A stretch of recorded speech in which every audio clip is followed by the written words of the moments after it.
अस्सलाम वालेकुम नाज़रीन, मैं हूं जमील गोरसी एडवोकेट। आप देख रहे हैं मेरा यूट्यूब और फेसबुक चैनल। आज हम बड़े ही आसान और सादा लफ्ज़ों में बात करेंगे कि खुदा न खास्ता तलाक और अलहदगी की सूरत में बच्चे जो हैं वो किसके पास रहेंगे। क्या बच्चे माँ के पास रहेंगे या बाप के पास रहेंगे, और उनकी परवरिश और हिफाज़त की जिम्मेदारी जो है ना वो किसकी है। अदालत जो है ना वो किस तरह फैसला करेगी कि बच्चे जो हैं वो बाप के पास रहने चाहिए या माँ के पास रहने चाहिए। तो अगर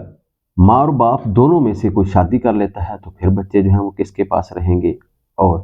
पाकिस्तान में बलूगत की उम्र कितनी है। और हम इस चीज़ पर भी बात करेंगे कि अगर वालिदैन में से माँ और बाप दोनों में से कोई भी बच्चे की परवरिश करने का अहल ना हो, अगर उनमें से दोनों में से कोई भी बच्चे की परवरिश ना कर सकता हो, तो फिर बच्चा जो है वो किसको सौंपा जाएगा और किन सूरतों में सौंपा जाएगा। नाज़रीन, पाकिस्तान में बलूगत की उम्र जो है मेजॉरिटी एक्ट के तहत 18 साल है। 18 साल से छोटे बच्चे जो होते हैं उनको माइनर कहा जाता है, और खुदा न खास्ता अगर उनकी तहवील का मसला हो तो अदालत section 17 guardian and ward act के तहत जो है ना ये फैसला करेगी कि उनका गार्डियन कौन होगा।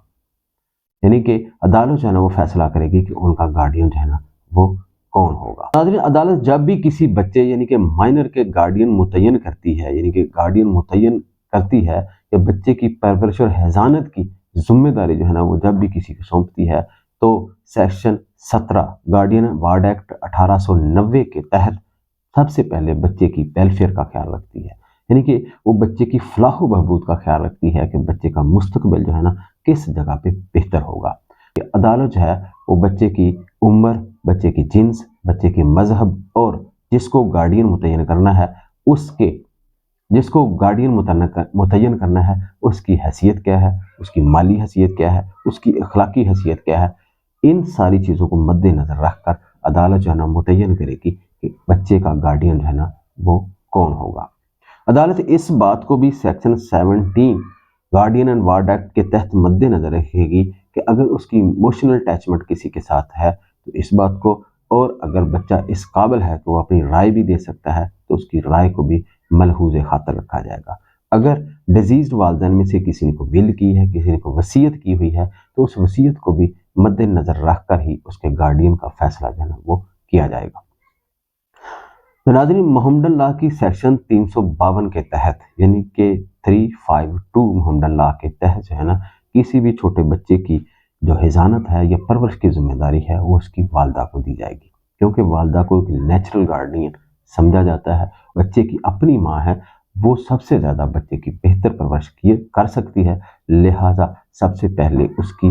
जो परवरिश की जिम्मेदारी है उसकी वालदा को ही दी जाएगी। लेकिन अगर जो है वो लड़का है तो लड़के की उम्र अगर 7 साल है तो 7 साल के बाद जो है उसका बाप जो है ना उसकी जो गार्डियनशिप है उसको क्लेम कर सकता है, उसकी हिफाज़त की जिम्मेदारी जो है ना वो क्लेम कर सकता है। लेकिन अगर लड़की है तो लड़की जो है वो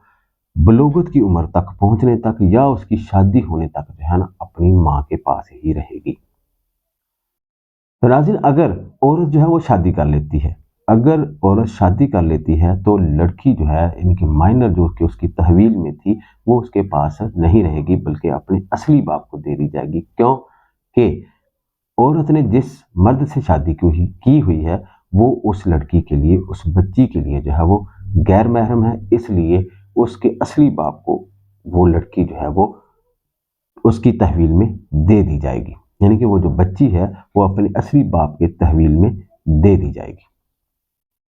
तो नाज़रीन, इस तरह जो है अगर बाप और माँ जो है वो दोनों ही शादी कर लेते हैं तो अदालत इस बात का ख्याल रखेगी कि बच्चे की वेलफेयर कहाँ है। बच्चे की वेलफेयर को मलहूज़ खातर रखकर ये फैसला करेगी कि बच्चे जो हैं क्या वालिद के पास रहेंगे या वालदा के पास रहेंगे। सूरत ऐसी हो कि वालिद और वालदा दोनों में से कोई भी शादी नहीं करता है तो फिर भी अदालत जो है वो बच्चे की वेलफेयर को मद्देनज़र रख कर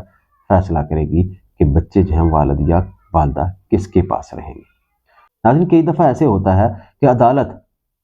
ये समझती है कि वालिदैन दोनों में से कोई भी इस काबिल नहीं है कि वो बच्चों की परवरिश कर सके, यानी कि मोहम्मदन लॉ की सेक्शन 354 यानी कि 354 के तहत, मोहम्मदन लॉ की सेक्शन 354 के तहत अगर वालदा डिसक्वालीफाई करती हो यानी कि वो अखलाकी गिरावट का शिकार हो, प्रॉस्टिट्यूट हो या ब्लाइंड हो या इस काबिल ना हो तो वो बच्चों की परवरिश कर सके, और बाप भी इस काबिल ना हो, अगर वो भी ब्लाइंड हो, अगर बाप भी इस काबिल ना हो, नशा का आदी हो या ज़हनी मरीज़ हो या ज़हनी तौर पे मफलूज हो, तो दोनों में से कोई भी इस काबिल ना हो कि बच्चे की परवरिश कर सके, तो मोहम्मदन लॉ के तहत ही बच्चे जो हैं वो तो मोहम्मदन लॉ के तहत ही बच्चे जो हैं उनमें से किस दादी दादा को या नानी नाना को या उनके पैटर्नल या उनके मैटरनल या पैटर्नल दोनों में से किसी रिलेशन को जो है ना वो दिए जाएंगे, यानी कि उनके दादा दादी, नानी नाना या उनके उनके बाप के भाई या माँ की बहन जो है उनमें से किसी को, जिसको भी अदालत बेहतर समझे, जहाँ बच्चे की वेलफेयर बेहतरीन तरीके से हो सके, जहाँ बच्चे का मुस्तकबिल जो है ना वो बेहतर हो, वहाँ जो है बच्चे को तहवील में दे सकती है। यानी कि इस तरह जो है हम देखते हैं कि अदालत जो है ना सबसे ज़्यादा ख्याल इस बात का रखेगी कि बच्चे का मुस्तकबिल जो है वो कहाँ बेहतर है, और जहाँ बच्चे का मुस्तकबिल बेहतर होगा बच्चे की हिफाज़त और परवरिश का जो हक है वो उनको दिया जाएगा।